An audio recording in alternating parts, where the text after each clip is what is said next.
Yo, what up? It's Wabi. Of course, who else would it be, right? Alright, I love Star Wars. I'm talking Star Wars. I just saw the premiere of Rise of Skywalker last night, and I just wanted to make a quick video while it's still kind of fresh in my mind and tell y'all my positive thoughts on it. I don't think I'm going to make a negatively thoughts video on Star Wars, The Rise of Skywalker, but I just wanted to talk about it because I absolutely loved it. Like, if you see the reviews and you're like, man, the reviews aren't great, but I love Star Wars, just go see the movie, man. Just have your own, form your own. You're only going to form your own opinion by seeing it, and you should not let anyone else's opinion stop you from seeing this movie. And yeah, so I made kind of like a top 5 things that I loved about this new movie, and so I'll just get right into it because I don't want this video to be super long.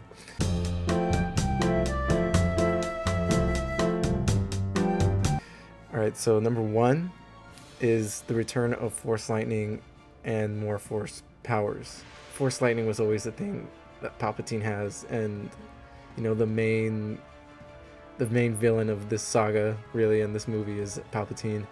And I mean, since he was gone, you never really got to see Force Lightning besides, Count Dooku. But other than that, like, no one uses Force Lightning, and I thought it was awesome to see Rey use it, and Palpatine also uses it, and also more Force powers, such as Rey and Kylo's weird.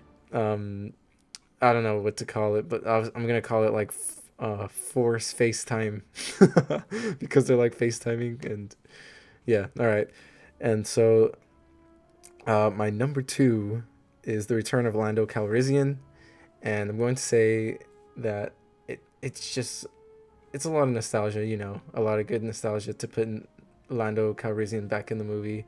Kind of weird because I feel like he's kind of shoehorned in, but I don't care. I mean, he's there. He's still alive. I feel like a lot of older characters are being killed off or not.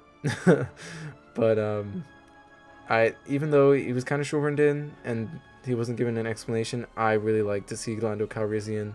I mean, it's not like his role is really pivotal to what happens in the narrative, but it's really happy to see him again.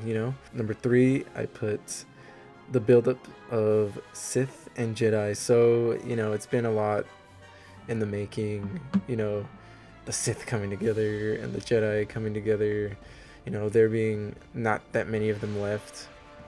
I just thought it was a nice buildup at like the climax of the movie, to where all the Sith are in Palpatine, and he has all their power, and then Rey has all.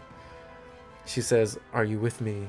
And then like all the Jedi from the past times answer her, and it's, oh my god, it's so good. I really like how everyone's hearing everyone's voice, from Yoda's to Qui-Gon's to Obi-Wan's to even Anakin's. It was such a good and satisfying moment for them all to be there with Rey, because she deserves it. She's the one. She's the chosen one, pretty much. All right, and I'm going to say that number 4, I put the new robot. The new robot's name is Do, and I'm just gonna say he brings a lot of humor to the table. I feel like a lot of droids bring a lot of personality to the Star Wars, like K2SO from Rogue One, and 3PO is always comic relief, and then BB-8. BB-8's another example, and Do is no exception. He goes, "Hello, no, thank you," to Rey, and I was dying, and he's just a ball of cuteness, and I just like how he actually kind of talks.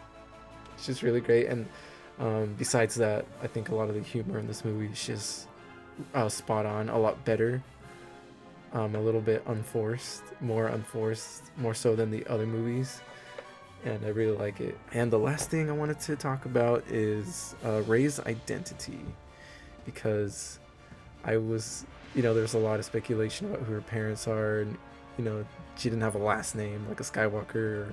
I personally didn't want her to be part of the Skywalker.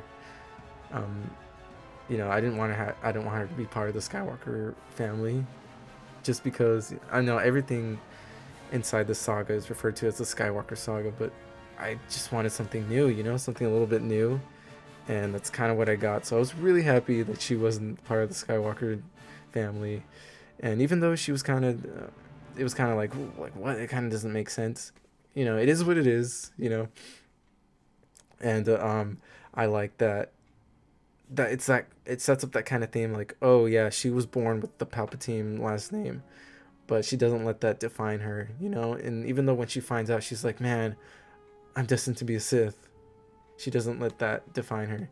And I think I just like that theme a lot in the narratives. And then I guess I'll put an honorable mention is seeing more about Kylo Ren and the Knights of Ren, even though they really didn't do shit. It was nice to see more on them and kind of see them in action. Not really, but just to see them in general. And last thing I wanted to say is, as fans, let's not get critiquing in the way of enjoying our favorite hobbies or franchises, games, movies, stuff like that. You know, nothing is perfect, so let's enjoy it like it's not. All right. So thank y'all. If y'all love Star Wars, like I said, go watch Star Wars: Rise of Jedi. Right. Go watch Star Wars: The Rise of Skywalker, and you might even get this cute little BB-8 cup. Yeah, that's great. Yeah, you can store stuff in there. Leave that there. Comes with a little straw too. All right, thank y'all. See y'all at the next one.